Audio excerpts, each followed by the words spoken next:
Ranger! It's the big one! I know it! We'll all be destroyed! Calm down, Alpha. It's Rita. She's escaped and she's attacking the planet. Ay! What do we do? Teleport to us 5 overbearing and over-emotional humans. No! Not that! Not teenagers! That's correct, Alpha. I was afraid of that. Hey, thanks, Zordon. It's only the fate of the frickin' planet at stake.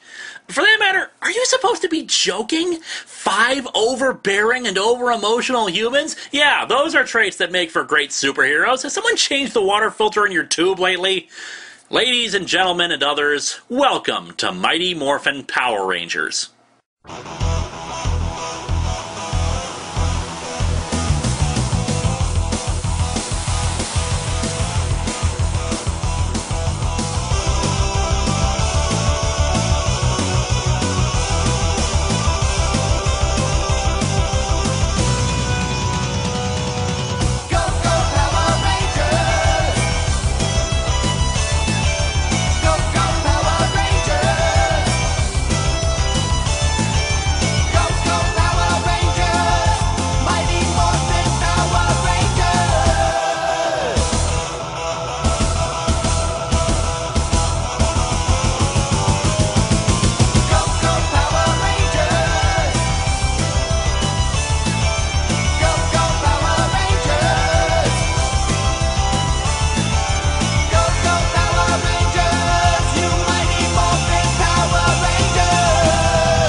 The series begins somewhere in space. The implication has always been that this is the moon, but as the show progresses, we'll learn that the moon is weird in the Power Rangers universe. There's a breathable atmosphere, for that matter an atmosphere at all, the gravity is normal, and we're still landing on it. Now, in some circles, people debate about whether or not this isn't actually just some other planetoid near the Earth, but since future instances will refer to the villains being on the moon, we're gonna call it as such. Anyway, 2 astronauts find what's referred to as a dumpster, hence the title of the first episode, Day of the Dumpster. That's something else I never got. That's not a dumpster, it's a bin or a barrel. Maybe you can get away with calling it a trash can, but most trash cans aren't made of stone or have jewels engraved in them. But anyway, the astronauts decide to not radio in that they found an alien object, but instead decide to open the quote-unquote dumpster, releasing Rita Repulsa and her band of freaks, her Gorilla Knight Goldar, her Monster Maker and Scientist Finster, and the comic relief duo of Squad and Babu. Rita Repulsa is a sorceress often referred to as an Empress of Evil. Remember that point, since it'll be kind of important later. Anyway, she spent 10,000 years in the dumpster and now wishes to conquer the first planet she sees, Earth. As you saw before, Zordon, the big giant head, detects Rita's escape and decides to assemble a team of 5 teenagers to combat her. And let's meet those teenagers now. First is Jason, the Red Ranger, who teaches a karate class. Zach, the Black Ranger, is Jason's best friend and teaches what he refers to as hip-hop aikido, basically combining breakdancing and fighting. Admittedly, that's kinda stupid in hindsight, but actually it does make for some impressive fighting moves, and hey, on my show I've got a ninja-style dancer, so who am I to judge? Next there's Trini, the Yellow Ranger. Okay, you want me to comment on this, don't you? Yes, the Black Ranger is black and the Yellow Ranger is Asian. Let me get this out of the way. According to a panel at Power Morphicon in 2007 from one of the original creators, they honestly did not realize what they had done in casting until about the 10th episode. It was an honest, if horribly racist, mistake, and they rectified it in future casting. It should also be noted that in the original pilot, Trini was played by a different actress who wasn't Asian. Though ironically, Tommy, who would later become the Red Ranger, was a character with Native American roots. Whoops. Anyway, Trini is also a martial artist, but it's harder to get a gauge on her character. She's probably the least developed of the original team, though she does have her own unique fighting style. And I'd also be remiss if I didn't mention that the actress who played her, Thuy Trang, tragically passed away in a car crash in 2001. Trini served the purpose of translating the technobabble of the next character, Billy. Billy is the stereotypical brainy nerd, yet if you see him without bulkier clothes, his physique is actually on par with the others on the show. Billy will be a mainstay of the show for the longest time, even after he stops being a Power Ranger. And finally, Kimberly. The second to last of the original 5 to leave the series, she is the stereotypical Valley Girl, a gymnast who loves the mall and etc., etc. Like Billy, because of how long she stayed on the show, her character will develop beyond the superficial qualities we see in the early days. However, it's also time to meet the real stars of the show. Oh no, look who's here. Bulk and Skull. Bulk and Skull last through 6 seasons of Power Rangers and are the characters that have the most development over the course of it. What started as comic relief foils evolved into 2 characters who nobly stood up to evil. I love these 2, they're like the 3 Stooges of my generation. Yes, their comedy was often quite predictable, but they added some much needed levity during some of the darker turns of the first few seasons. Calm down, everyone. Let's get out of the building before it collapses. Sit down. Oh, the building's about to fall down. I'm not finished with my ice cream yet. Now I'm finished. Oftentimes, their comedy subplots were actually more interesting than the plot of the episodes, and they remain some of the most popular characters on the show. Even if they began as bullies, though not particularly good ones, since it was obvious that any one of the Rangers was capable of kicking their asses, these are the 2 that went through the most change. Incidentally, it turns out that their first names are Farkas and Eugene. Yeah, I'd have gone by Bulk and Skull too. Let's face it, while there can be very good character moments and characterizations, the actual Rangers tend to be a bit on the bland side. They're always trying to be goody-goods, always talking about teamwork, friendship, the heart of the cards, blah blah blah. In a show that really liked having clear-cut heroes and villains, Bulk and Skull stood in a gray area for quite a while, and their ultimate nobility served as a perfect capstone to their characters. While in the first season they served primarily as bullies, there were times when their better nature shined through. 2 specific examples come to mind. The first is when they adopt a pig. Now, ultimately the pig proved to be just a monster, and they were frightened of it when that happened, but they seem to actually be nice to it and want to take care of it after adopting it. The other is in the episode Crystal of Nightmares, where the 2 are put into a dream state. And what do they dream about? Becoming superheroes and saving the world. Now, in the dream, they can't drive the Megazord properly, but I think the fact that they want to be good guys, even if they're selfish and inept, will help come into play in later seasons. But now back to the plot. Rita launches an attack on Earth, causing an earthquake to develop. As people jog lightly out of the juice bar in panic, the 5 teens suddenly decide to stay exactly where they are before being teleported away by Zordon. Zordon explains the plot of the show, that they have to fight Rita using morphers that will harness the power of ancient beasts like dinosaurs, the saber-toothed tiger, and the mastodon. Zordon in the early days, for some reason, was attempting to sport a British accent, possibly to make him sound more sophisticated. Hey, creators, he's a giant floating head in a tube. He's got our attention already. We also meet Alpha 5.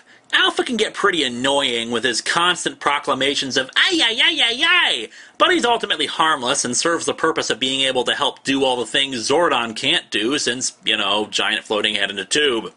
The teens don't buy it, which I guess isn't that surprising, but come on, robot and giant head. I would think that'd be proof enough.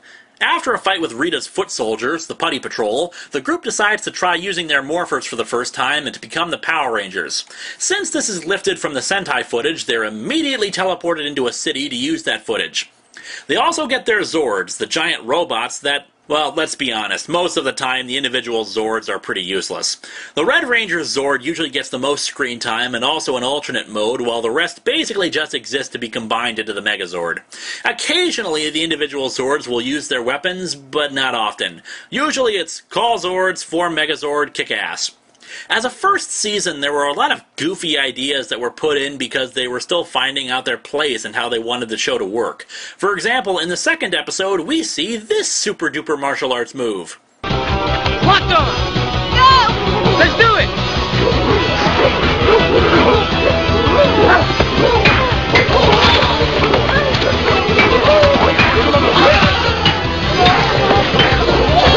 Suddenly puts that scene in Matrix Revolutions with Neo spinning on a stick in perspective.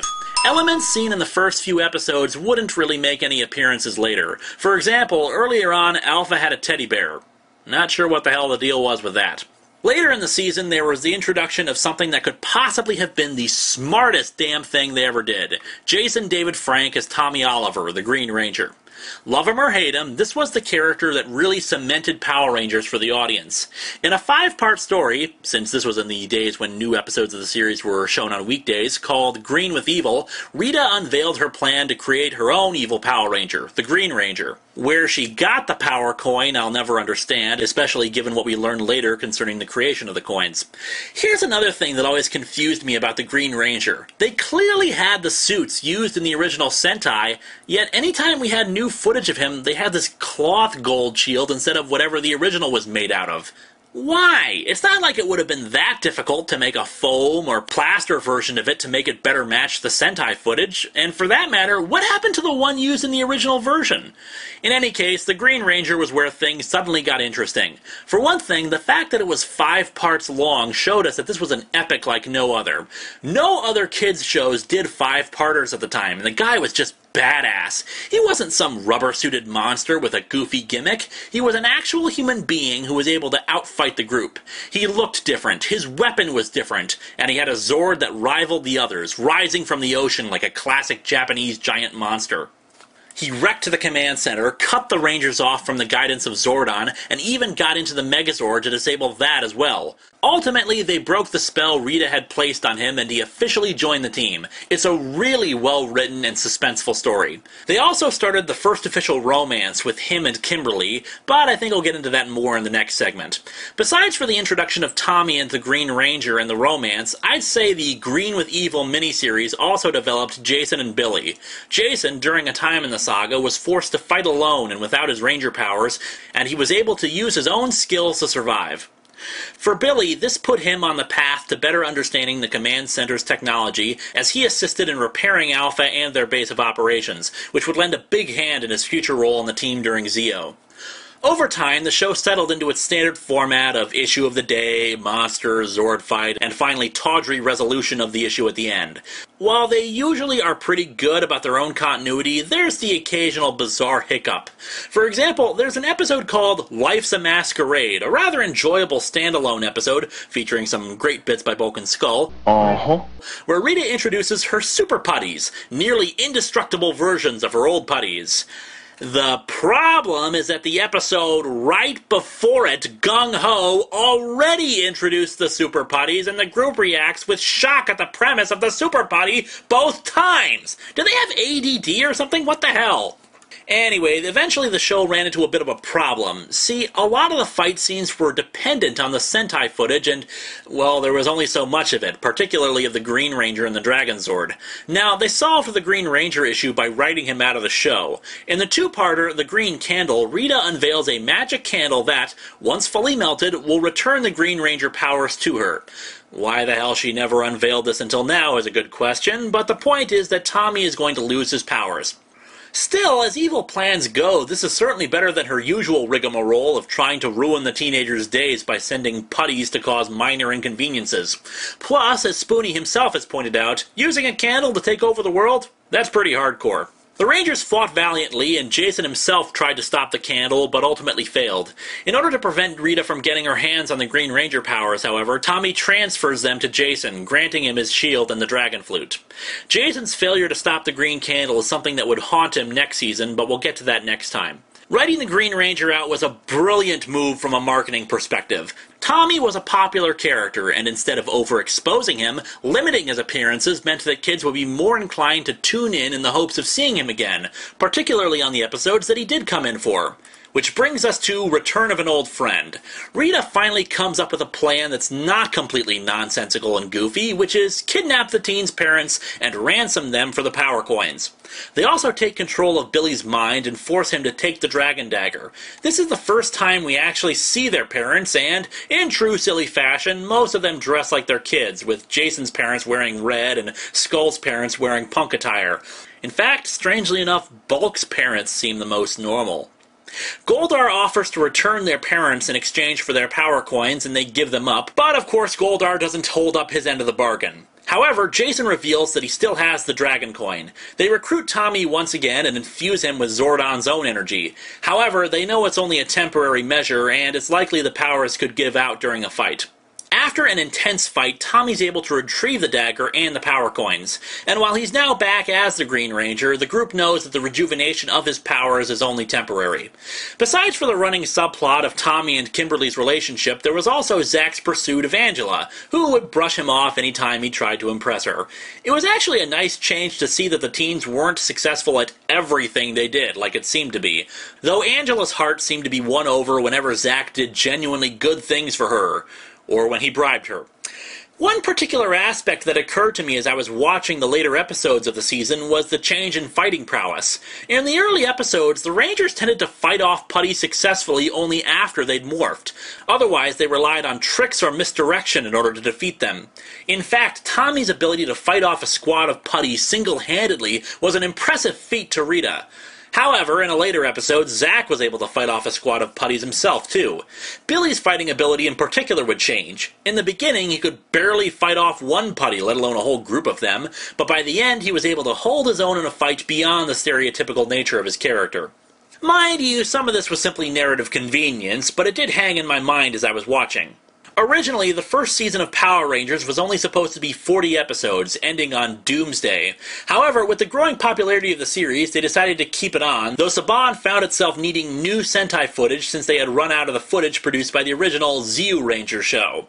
To solve the problem, they actually contacted the creators of the show to produce entirely new, original footage that would only be used in Power Rangers. Damn!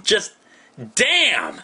It amazes me what kind of budget this show must have had. While dubbing a show is by no means a cheap process, it would have been considerably cheaper than continually producing original footage with all these characters, having the new footage made by the original producers, and as we'll see, all new sets and villains made exclusively for this show. The underlying theme present is one of magic, or at least steampunk fantasy, versus technology. While both sides of the conflict utilize magic or technology, their methodology and surroundings are completely on opposite sides. Rita's palace is full of magic trinkets, and its overall atmosphere is meant to evoke a wizard's lair. Her monster-making machine turns clay figures and pops them out as actual living beings. She has a magic wand to make her monsters grow, and she routinely uses magical items to achieve her goals, either calling upon some ancient spirit or, say, using the candle to take away superpowers. Even the monsters themselves tend to have a more mythological or mystical bent to them, or at the very least range on the fantastic. On the other side of the fence are the Power Rangers. The command center is a high-tech facility, and the morphers themselves are an impressive feat of technology, accessing something called the morphing grid to give them their powers. While Zordon may have been described as a wizard before they fleshed out his backstory, he clearly prefers the use of technology that the group had at their disposal. Alpha himself is a robot, and the Rangers use giant machines to fight against Rita's magically created monsters. Billy is usually the tech go-to guy and also invents new devices to help the team out. Hell, his little brother even invents a Virtual Boy.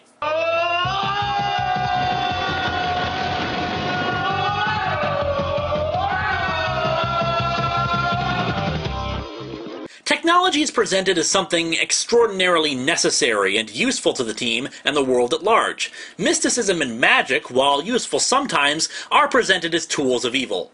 What's interesting about this is that by the time we reach Zeo, that position will not only have swung more towards the mystical, but an outright reversal, with technological forces being the enemy, but we'll get to that when we get to it.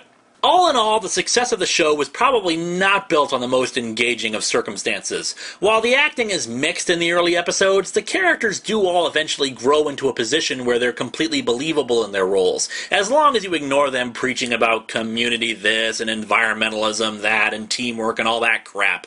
Guest characters would be the worst actors, since it comes off as not knowing if they should take their material seriously. Or in some cases, they're just terrible actors.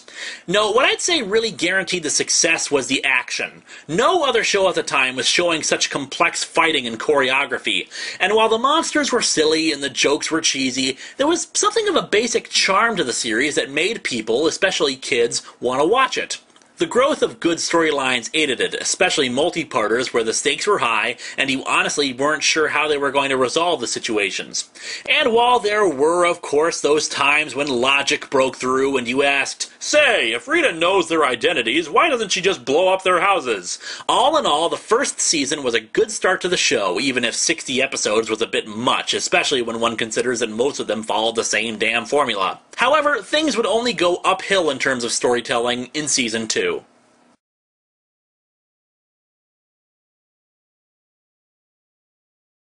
Hey guys, I mean, you don't even know what you're talking about. We were talking to a giant floating head.